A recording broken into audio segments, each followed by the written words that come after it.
Hi, I'm Betsy Balcom.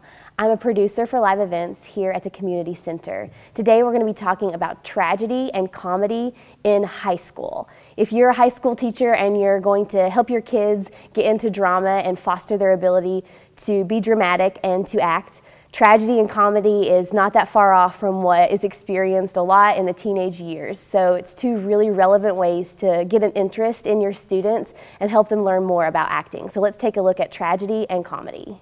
When helping high school students get their minds around comedy and tragedy in drama, it's really easy to fall back on the traditional ways of having them study Shakespeare for tragedy or Chaucer for comedy. But a great way to change it up is to introduce improvisational acting, or improv, which requires your students to actually get involved and act themselves. So a game that is great to play is called Scene Change, in which you make a list of tragic scenes and comedic scenes. On one hand, you might have, my animal just got hit by a car and it was my favorite pet. On the other side, you might have, I'm learning to roller skate for the first time with a group of friends.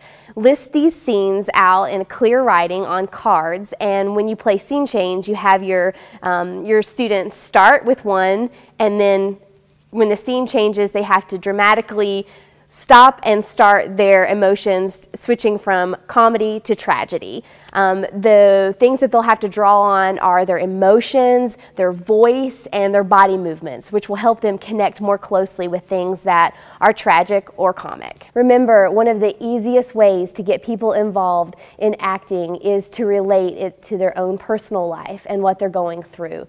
And no better way to do that with teenagers than to talk about tragedy and comedy. Again, I'm Betsy. I'm a producer of live events here at the Community Center, and today we've talked about tragedy and comedy for high school students.